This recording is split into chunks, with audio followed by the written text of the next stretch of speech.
আমরা এখন লাইভ দেখছি ট্র্যাডিশনাল টিভির শেষ ভাঙন। একসময় 7টায় সিরিয়াল, 9টায় নিউজ শুধু টিভি শিডিউল ছিল না, এটাই ছিল পুরো পরিবারের দৈনিক রুটিন।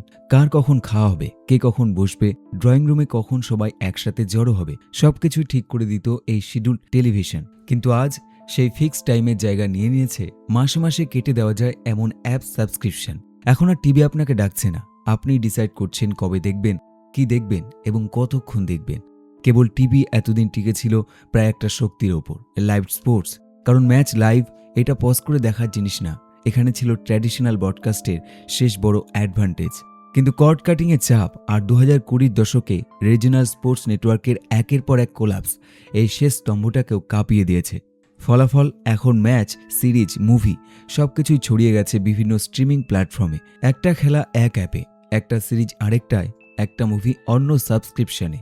কেউ রাতভর বিং ওয়াচ করছে, কেউ আবার একটা শো মাসের পর মাস টেনে দেখছে। আর ধীরে ধীরে হারিয়ে যাচ্ছে একটা খুব পরিচিত অনুভূতি। সবাই একসাথে দেখলাম এই কালেকটিভ মুভমেন্ট। একসময় একটা এপিসোড রিলিজ মানে পরের দিন স্কুলে, অফিসে, পাড়ায় সবাই একই আলোচনা। এখন একজন সিজন ফিনিশ করে ফেলছে, আরেকজন এপিসোড 2তে, আবার কেউ হয়তো এখনো শুরুই করেনি। অর্থাৎ কন্টেন্ট বেড়েছে কিন্তু শেয়ার কালচার কমে গেছে। আর এই পরিবর্তনের পেছনে কাজ করছে এক অদৃশ্য শক্তি, অ্যালগোরিদম আর্কিটেক্ট।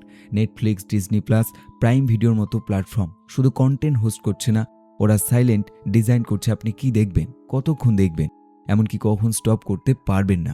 আপনি কোথায় পজ করলেন, কোন সিন স্কিপ করলেন, কত মিনিট পরে ড্রপ অফ করলেন, কোন থাম্বনেলে ক্লিক করলেন, সবকিছুই ডেটা, সবকিছুই মেজার্ড। এবং সেই ডেটার উপর দাঁড়িয়েই আপনার সামনে সাজানো হচ্ছে একটা পার্সোনালাইজ এন্টারটেনমেন্ট রিয়ালিটি। অটোপ্লেকে দেখুন, এটা কনভিনিয়েন্স না, এটা বিহেভিয়ার ডিজাইন। একটা এপিসোড শেষ হওয়া মানে আপনার বেরিয়ে যাওয়ার সুযোগ নেই, বরং আপনার ডিসিশন নেওয়ার আগে স্ক্রিন নিজ থেকেই পরের এপিসোড চালিয়ে দেয়। কোনো এক্সট্রা ক্লিক নেই, কোনো পজ নেই, কোনো ব্রিথিং স্পেস নেই। আপনার ব্রেনের ডোপামিন লুপ ব্রেক পাওয়ার আগে নতুন ক্লিফ হ্যাঙ্গারে আপনাকে ঠেলে দেওয়া হয়। একসময় ডিভিডির যুগে আপনি একটা মুভি কিনলে সেটা আপনার হতো, আপনার শেলফে থাকতো, আপনার কালেকশনে থাকতো। ইন্টারনেট থাকুক বা না থাকুক, ওটা আপনার কাছেই থাকতো। কিন্তু এখন আমরা আর প্রোডাক্ট কিনছি না, আমরা অ্যাক্সেস ভাড়া নিচ্ছি। আজ সাবস্ক্রিপশন আছে তাই কন্টেন্ট আছে, আগামীকাল লাইসেন্স শেষ তাহলেই আপনার ফেভারিট সিরিজ এক রাতের মধ্যেই ক্যাটালগ থেকে উধাও। মানে আপনি টাকা দিচ্ছেন কিন্তু ওনারশিপ পাচ্ছেন না। তাই প্রশ্নটা শুধু এই না টিভি হারছে, স্ট্রিমিং জিতছে। আসল প্রশ্নটা আরও গভীর। এই জয়ের নিয়ম লিখছে আসলে কে, আমরা নাকি সেই প্ল্যাটফর্ম যে কোয়ালিটি আমাদের হ্যাবিট, অ্যাটেনশন আর টেস্টকেই প্রোগ্রাম করে দিচ্ছে? এরকমই ভিডিও পেতে চ্যানেলটি অবশ্যই সাবস্ক্রাইব করে রাখুন। আবার দেখা হবে পরের একটি ভিডিওর সাথে, দেখতে থাকুন।